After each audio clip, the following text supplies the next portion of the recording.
Yes, so now this video is being recorded, and today's topic for this workshop is basics of programming. So before going to into depth of this workshop, we should discuss about what is programming. So here I would like to say that whatever digital devices, electronic devices we are using, most of those devices are programmed. For example, our washing machine is programmed. For example, our computer is programmed. For example, our mobile phone is programmed. Okay, and for example, our microwave oven is programmed. So, what is the concept behind it? Okay, so we want that our machines, our technology should follow our instructions.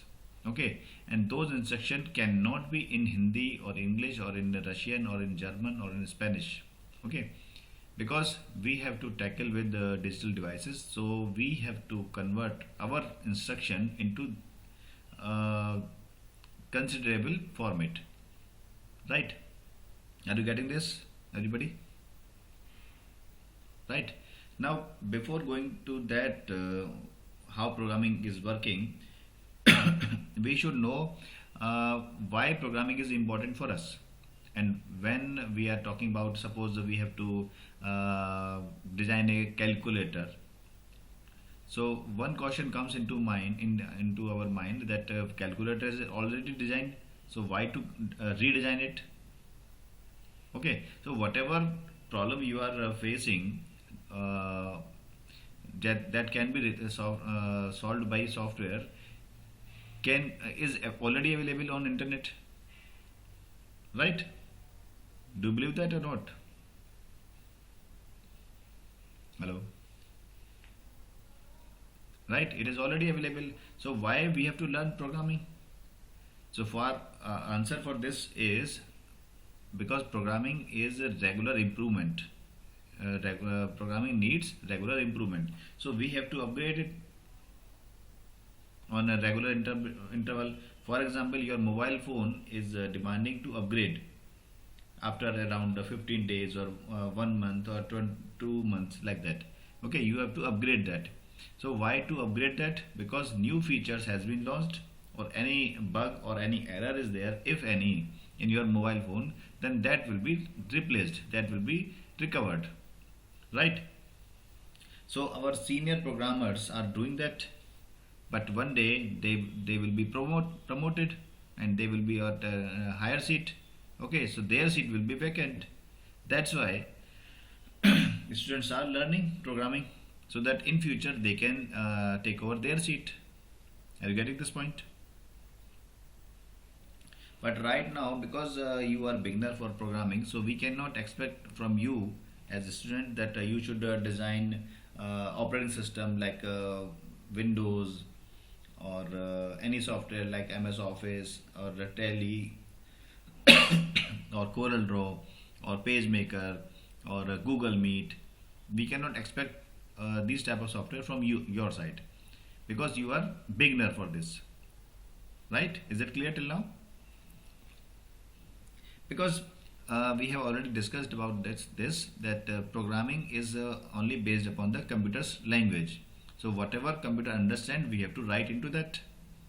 Okay, but because our senior programmers have designed something that will be easy for coding for us, because some interface they have designed, into that interface, if we are writing something, it will be automatically converted into computer programming's language. Okay, so now we are not we should not worry about that in which language we have to write, because a computer can understand only two things, 0 and 1. That is, and a combination of those 0 and 1 is called as binary language. I hope you are aware about that. Have you heard this, all of you? Kaushik? That is called as binary language. So we cannot write everything in binary language, because that is very complex for us, right? So solution for this problem is, our senior programmers have designed one interface. That interface you can see as an example Python. So what we are doing in Python, we are writing very few codes, and rest of codes will be designed by Python itself. Okay, and it will tell you some errors also. If you are doing some error, then it will prompt you that you are doing this mistake, and you have to correct that. Okay, so that is helping us also. So this interface that we are saying as Python programming language is already designed by some programmers, right? Is that clear till now, everybody? So before going to programming, we should understand that there are four steps, four basic steps of programming. Do you know what are four basic steps of programming? Or for any programming language, it doesn't matter that you are learning Python or Java or Visual Basic or C programming or C++ or Fox Pro or .NET or C Sharp. It doesn't matter. So do you know what are the four basic programming language steps for programming? Do you know? Kaushik? Nidhi, what are you writing?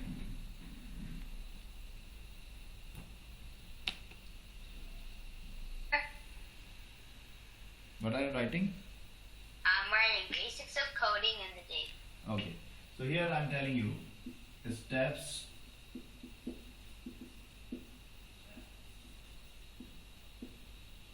of programming. Whatever programming language we are learning, we should follow these steps. Listen, Nidhi. Okay. First step will be algorithm, and we will say it algorithm in short as algo. And what is algo? Whatever we are saying, it should be written properly. Properly means step by step, and there should be all steps, and it should be systematically arranged. For example, suppose we have to prepare 2 cup tea, right? So what steps we have to follow? Anybody knows how to prepare tea? Do you know what is the recipe for preparing 2 cup tea? Anybody?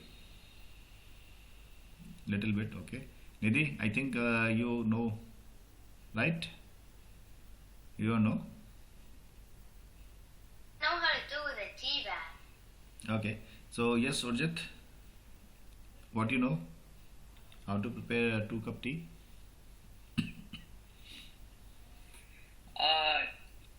I don't know the measurements, but I know that you Yes, need approximate water it will be okay. and then you mix milk. Now wait. As you said, So I think you need. wait. As you said, I need water and milk. So problem is, if we are making 2 cup tea, so we have to tell how much amount of water we have to take and how much amount of milk we have to take. And before taking milk and water, we have to arrange gas stove. We have to arrange a utensil, container, right? Yes or no? Yeah. So we will say, first of all, arrange a gas stove and then one container. In that container, add 2 cup water. This is just an example, okay? Because I am not good in cooking or preparing anything like tea also, okay?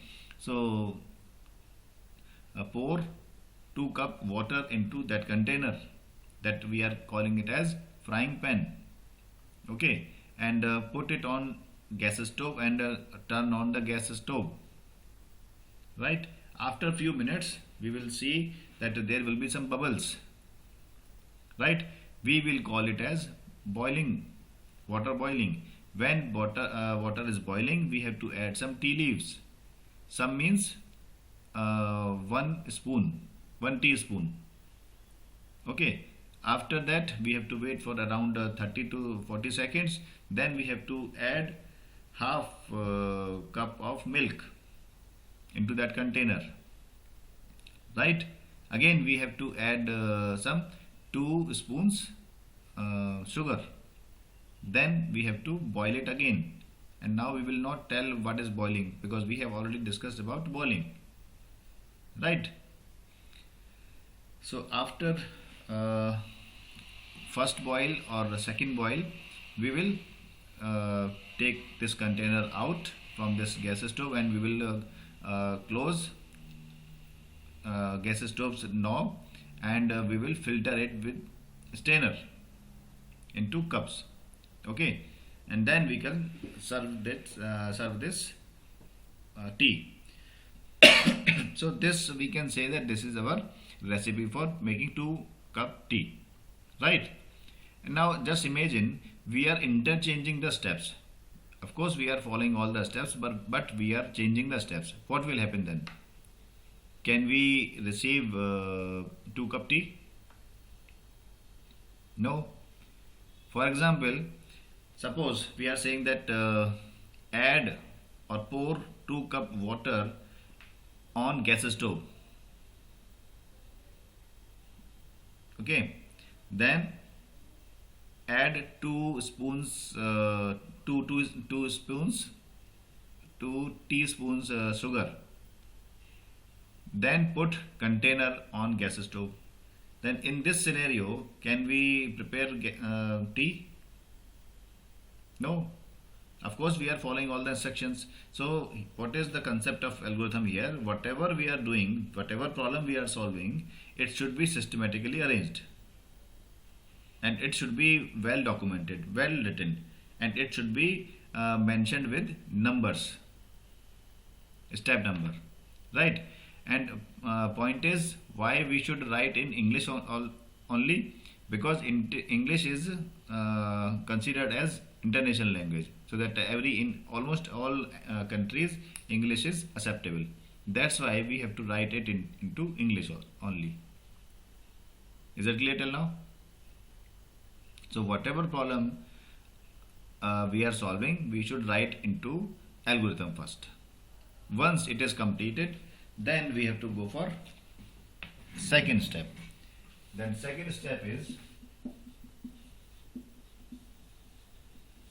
flowcharts. Do you know what are flowcharts?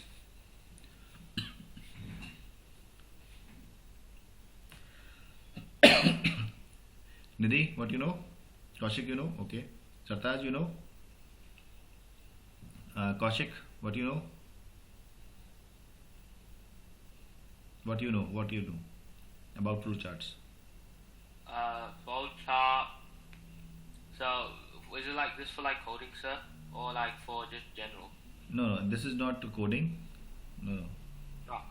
Flowcharts is used to show like if one step happens, then another step happens after that, and it's like connecting different things.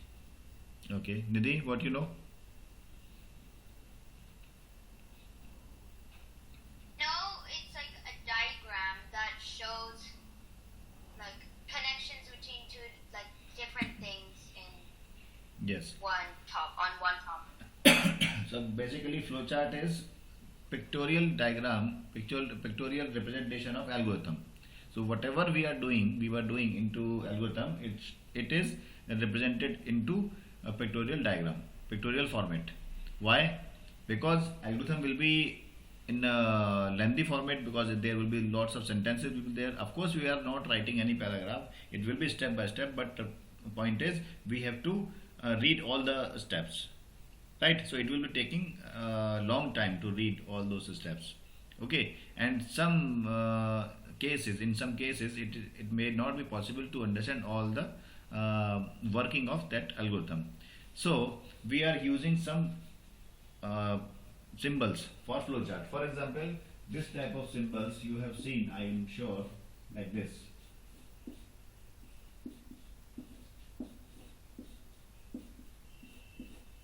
Have you seen this type of symbols?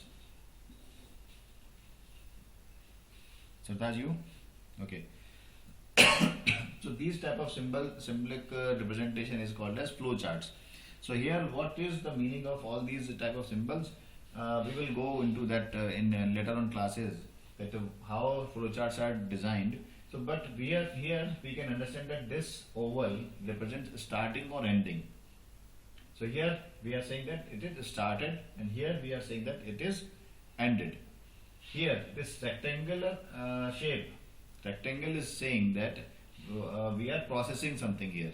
Any calculation will be here. This parallelogram is showing that whatever we are doing here, it will be either input or output. So if we are using this symbol, which means we are taking some input or we are printing something, right? Here, this decision box, this star box or diamond box is used for taking decisions. Is it true or false? It is even or odd? It is up or low? Like that, right? So this will be very easy to understand because we know all these meaning of these symbols, right? Is that clear? Any doubts till now? Anybody? Is there any doubt? Anybody? Okay. So now third step is pseudocode. P is silent here. Seudocode. Pseudocode. Pseudocode is almost programming language, but it is not language specific. Suppose we are learning today C programming, so it is not for C programming. Suppose we are learning C++ programming, so it is not for C++ programming. Suppose we are learning Python programming, so it is not for Python programming. It is not language specific. It is generic, but it will be near about to programming language. Right? For example, I am writing one statement in different languages, 3 different languages for the same purpose. Like printf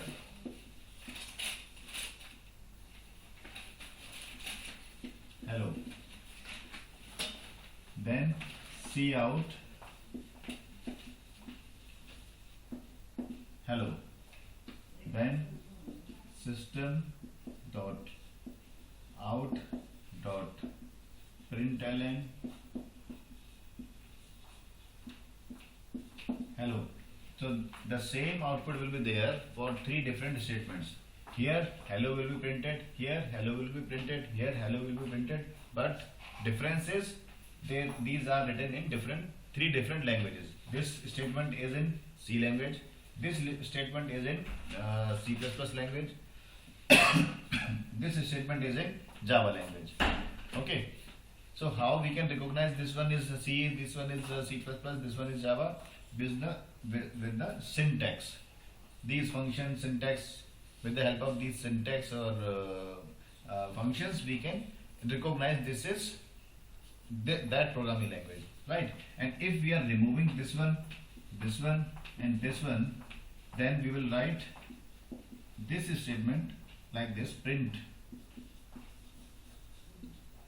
Again, output will be hello, but we cannot say this is C programming or C++ programming or Java programming. We cannot say.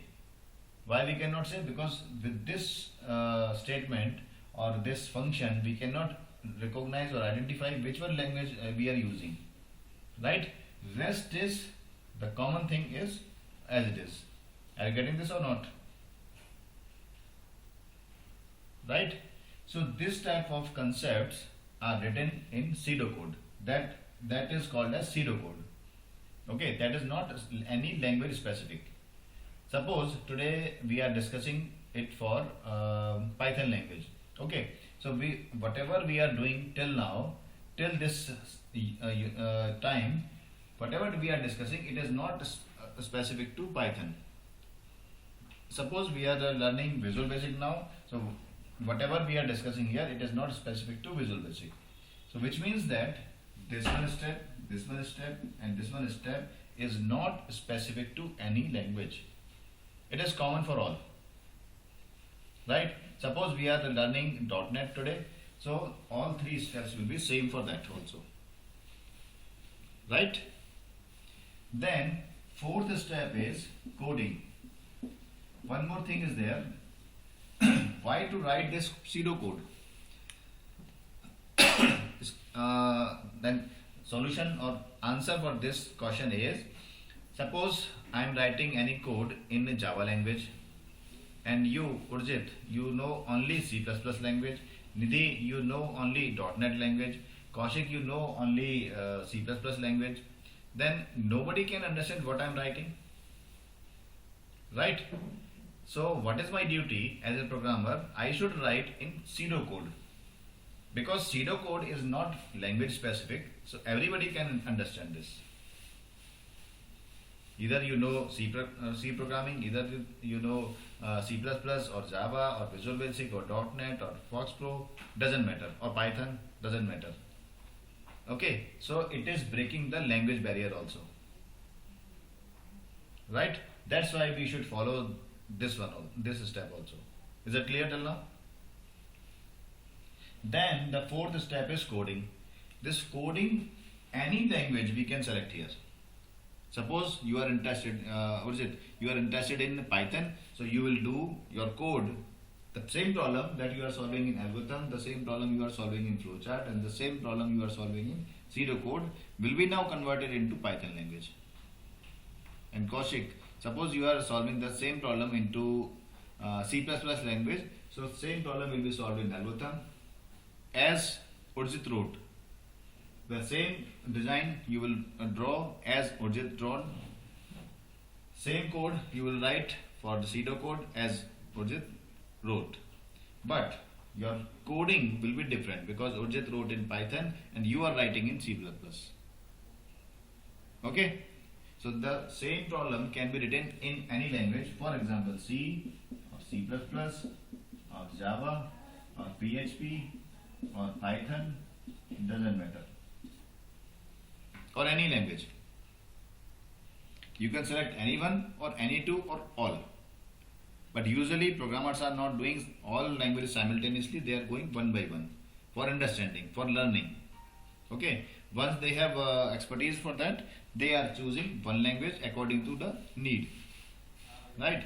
So whatever language is required, for example PHP is required, so they will follow PHP for writing that code. Is it clear till now? Hello? Is there? Yes. Any query? Okay. So now we will go for algorithm today, right? Because that is the very first step. So for taking first example, we have to understand that suppose we have to add two numbers. Now one question may come into your mind that why we have to add two numbers, because we have already having calculator. So suppose you have to design one software for State Bank of India, right, or Bank of Australia, for example, right? So here problem is, if you don't know how to add two numbers, if you don't know how to multiply some numbers, then how you can do that, right? Before adding or multiplying, you should know how to print something, right? For example, we have to enter your first number, right? So that is having some words. Before going to that, we have to understand how to write any word, single word like hello. Are you getting what is the problem now? So we have to understand what is the procedure to print hello. There is not mandatory term hello. Any word like your name can be printed.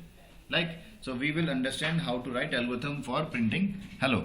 So you will note the first question.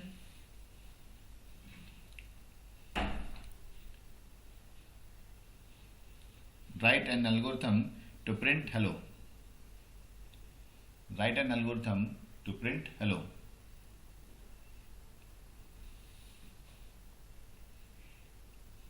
Noted?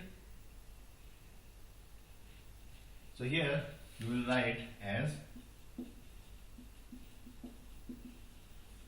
start algo, because in the part of flowchart we saw that there is one symbol that is oval that for starting something, and we have to tell that we are now starting. So here we are starting algorithm.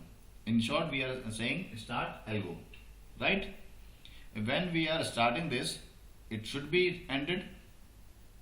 Yes or no? Right? So we will end it here. End algo. But what was the problem? We have to print hello, one statement. So we have to write print hello, because algorithm is usually written in English, so we will print it into English language. So we will write print hello, but we will not write here. This is very important thing that you have to listen very carefully. We will not write from this left hand side. I am repeating this statement. We will not write from left hand side. We will give some space. For example, this one space. Print hello. What is the logic behind this? Because here, whatever programming language you are understanding or learning, it will not be for printing hello or printing your name, right?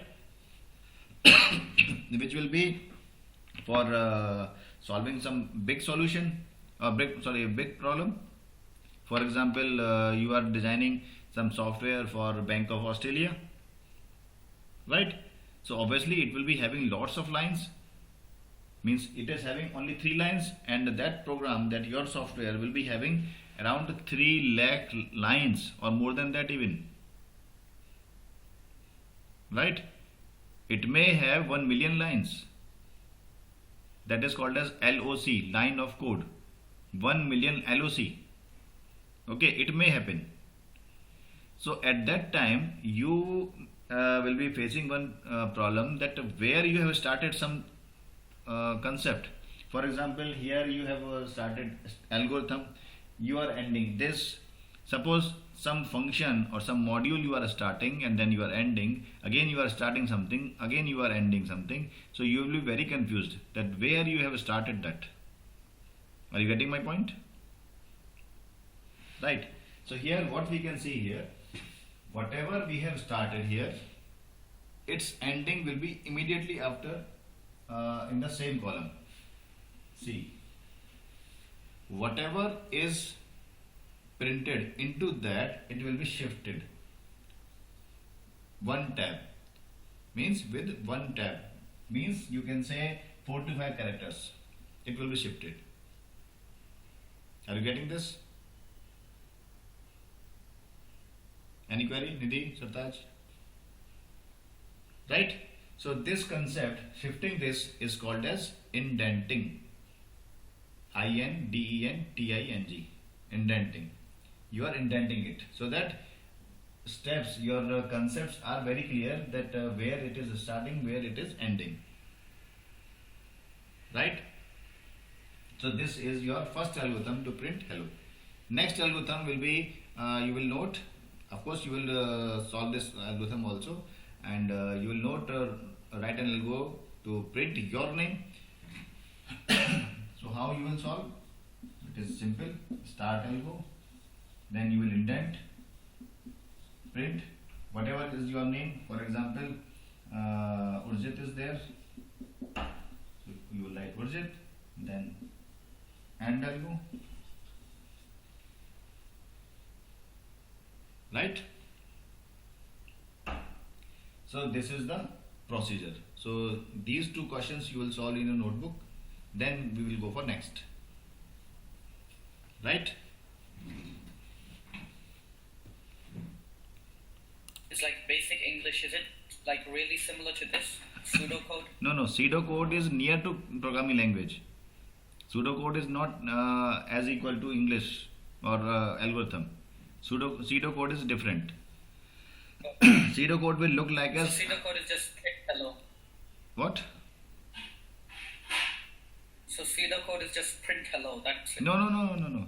Pseudocode will be look like as a programming language, but it will not be specific any specific language, because this is very basic program. So here you cannot see any for loop or while loop or if statement.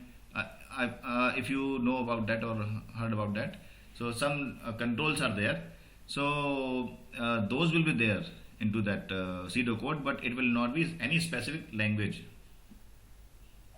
Okay. And in algorithm we will write as if that is that, then we will do this. Okay, in simpler languages, simpler statements, right? Now, here one thing we have to understand, whatever we are printing in inverted codes, listen it carefully, whatever we are printing in inverted codes, it will be printed as it is. Whatever written in this inverted codes, it will be printed as it is. If we are writing in capital letter, so it will be printed in capital letter. If we are writing in small letters, then it will be printing in small letters. Okay, but suppose we have to use some variable. Do you know what is variable? Sataj, you know what is variable? Okay. Okay, so let us talk about variable. There are two words, VERY and VARY. Okay, so what is the meaning of this VERY, Sataj? That it's gonna be smaller. Smaller?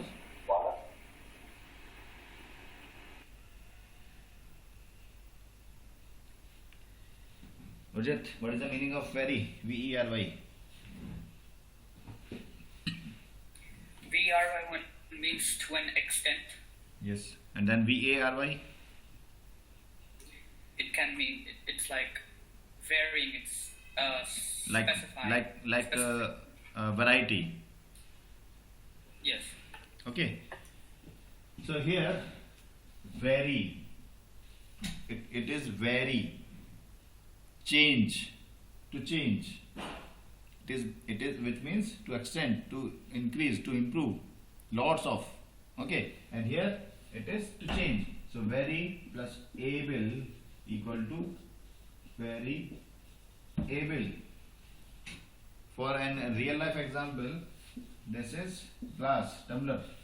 In this glass, you can put cold drink, it will not deny. You can put water, it will not deny. You will put mango juice, it will not deny. You are putting some rice, it will not deny. Which means it is container and it can hold some quantity. It can hold some object. Okay, but limitation is whatever is the quantity of this or capacity of this, it will store up to that, not beyond that. That is only the limitation, right? So here we are calling it as glass or tumbler. So this is your choice what you are saying. If you are loving this glass or tumbler, your name as like a Sheru. You are giving name to this glass or tumbler like your pet is Sheru. So I am drinking my water in Sheru. So it is your choice. Okay. So whatever container we are having, we are giving its name. Because if so many containers are there, then how we can say in which container we are having glass? If we are saying first glass or second glass or third glass or fourth glass, so which means we are giving some number, that is identification number again. So we have to give some name, and that name is called as variable name. So this is variable. Value of this container is variable. If you are having full glass of milk, if you are drinking it, so it is allowing to drink. Its value is varying. Okay, so this can be called as A, B, C, D. So now we can say that in glass A or variable A we are having milk, in variable B we are having cold drink, in variable C we are having fruit juice, and variable D is empty. So it is no confusion for you, right? And if I am saying that in one variable I am having cold drink, in one variable I am having milk, in one variable we are having fruit juice, so you will be confused that in which milk is there, in which fruit juice is there, right? That's why we are giving name to each variable, right? Suppose we are having any value in that, it is not empty, so it will be having some value, and that value, as for programming language, it will be in integer form. Integer form means numeric number, or in character form. like A, like B, like Z, like X, character form, or in string form, like hello, like Sartaj, like Nidhi, like Australia, like maths. So whatever text we are writing into that is called as string or float. Float means with decimal number. Like area of circle we calculate with the help of 2 pi r square. Okay, so pi is having value 3.1416. So whatever radius is there, we have to multiply with the r into r. So it will be in decimal form. So that number, for example, we are having 10.23869. So that number cannot be stored in integer form because it is having some decimal point. Okay, so that number will be stored in float. So what are these? Integer, float, character, string? They are data type. What is the meaning of data type here? Here whatever we are storing into this variable, it is data. And what type of data we are storing? In the form of integer, or in the form of character, or in the form of string, or in the form of float, or in the form of boolean, or anything else. That we will understand in later on some class. Is it clear till now? For example, our variable a is having value 5. So which means we are having some information with this statement that there is at least one variable. Its name is a. It is having some value. Its value is 5, and because that is a 5 value, so it will be integer. Right? And how we will write this? We will write as a equal to 5. With this small statement, we are understanding that this is one variable. Its value is 5. It is not empty.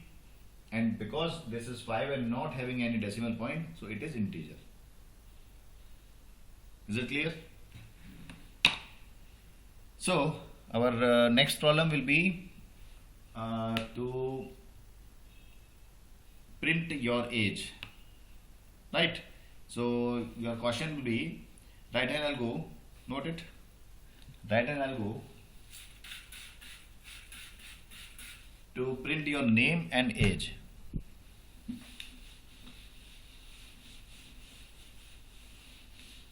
Okay, here concept is because we know your name, so there is no problem, you know, and you can print it. You know your age, so you can print it. But if question is read, right hand will go to read the student's name and age and print it, then how you can know what is the student's name or the student's age? Right? You have to store it. Why to store it? For example, I am saying that today we are studying maths. So how you are recognizing that we are studying maths? You have to store this information into your mind.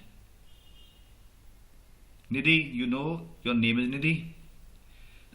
So have you drawn any tattoo in your body that my name is Nidhi? No, you know. How you know? Because that is stored in your mind. Right? Kaushik, I am asking to you, who is your father? So it is not printed anywhere. This person, I will say my father. No, you know that. Right? It is not printed anywhere. And that is stored in your mind. Right? So whatever information or data we are receiving from outside means from user side, it will be and it should be stored in one variable.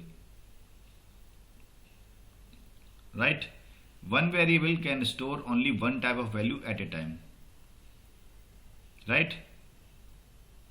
So it will be like start value, because we know our name, so we will print without using any variable. So print Arjit Sharma, print 12. and algo. That's it. This is very simple program or algorithm, because we know what is our name and what is our age. That will be printed, but we have to take input from user side. So we have to take some input. So what we will write? Start algo. Read the name of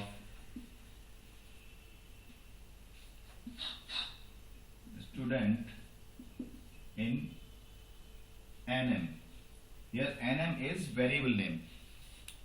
Okay. Why we are not taking A, B, C, D here? Because if we are taking A, B, C, D here, because we have already discussed about that.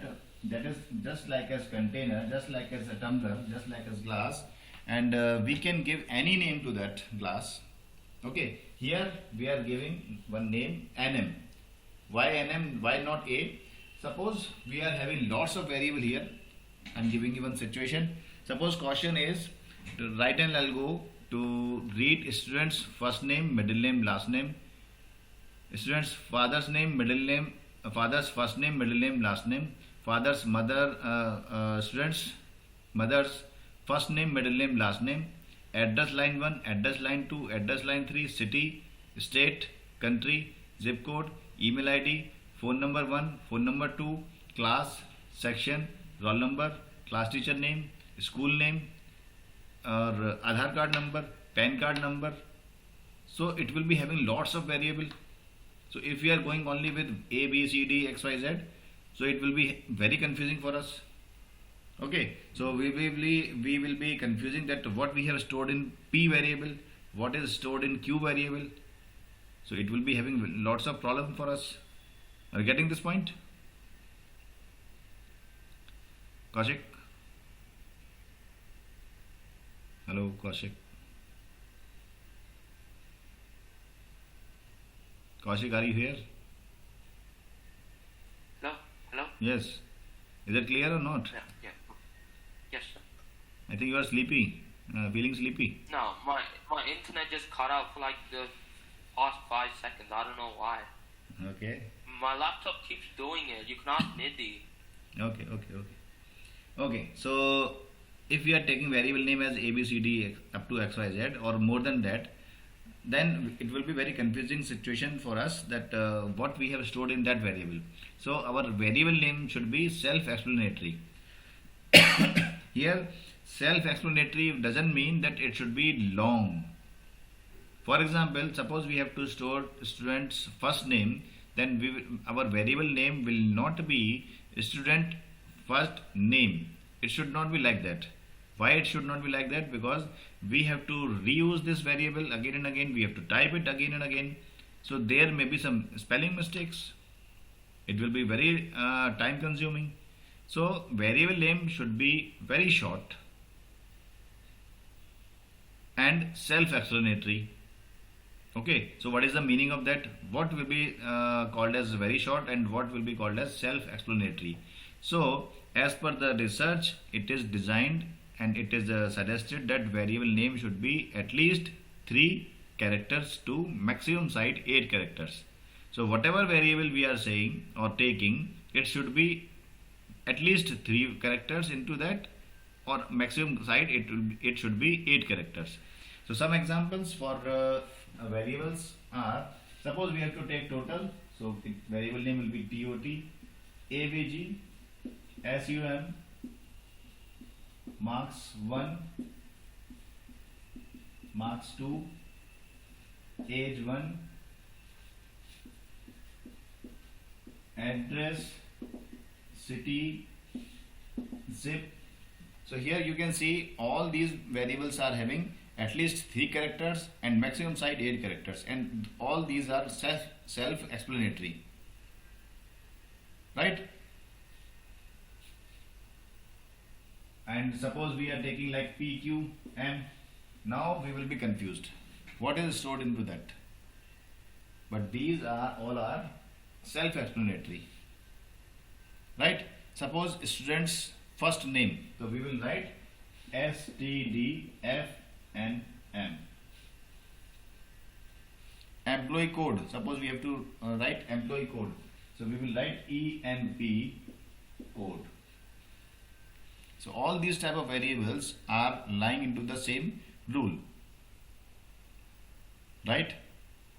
3 characters at least, and maximum size 8 characters. But some exceptions are there that we will discuss in later on classes. So here we are taking some input from user side. Read the name of student in NM or std NM variable. It's your choice what variable you are taking here. Then we have to take age also. Read the age of a student in age variable, because we have taken these two input, and then now we have to print them. So we will write print NM. In the next line, print age. Here we will not put inverted quotes. Why we will not inverted quotes? Because in that case we were wishing that it should be printed as it is, but we are not interested to print as it is. We want these value of these variables, okay, its values should be printed. So if we are not writing inverted quotes, then computer will understand that this is variable and its value is having something that should be printed, and this variable having some value that is stored here, and this is statement that should be printed. For example, Nidhi has entered into some detail, so it will be stored Nidhi into NM variable, and age 11 is stored in age variable. So answer will be here, these two lines. Read the name of student, you will type Nidhi and then press enter. Read the age of student in age, you will write 11 and enter. Here what I am saying that you have to write this and then press enter, which doesn't mean that you are doing this into your computer. No, this is possible only in your notebook, okay, because this is algorithm. Flowchart is also not possible in computer, because that is just diagrammatic representation. Pseudo code is also not possible in computer, because that is only almost code, not exact code. Only coding is possible to develop in computer, right? So here answer will be Nidhi 11. That's it. And then because we have started here, so we have to end it, and algo. So this is our algorithm to read the student's name and print it. Is that clear? So all of you should note one question, then you will solve this question also. So question is, write an algo to read a student's name, father's name, age and class. I repeat, write an algo to read student's name, father's name, age and class, and print all the records. This is your problem, right? So now you have two questions. First question is this one, second question is this one that I told you just now, right? Do it.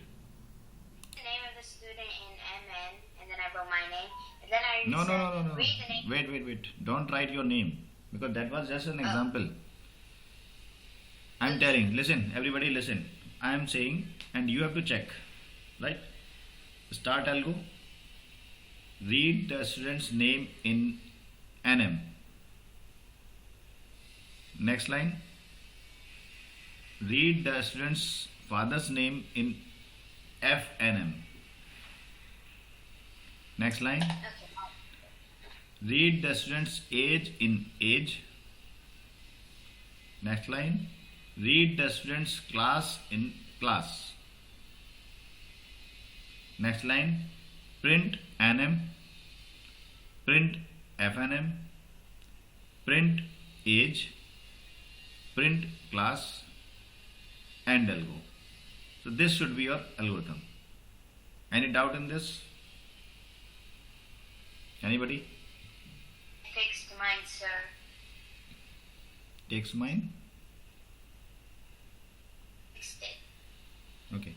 Sartaj, is it clear? Kaushik? Not clear? And Urjit? Clear? So everybody open your mic.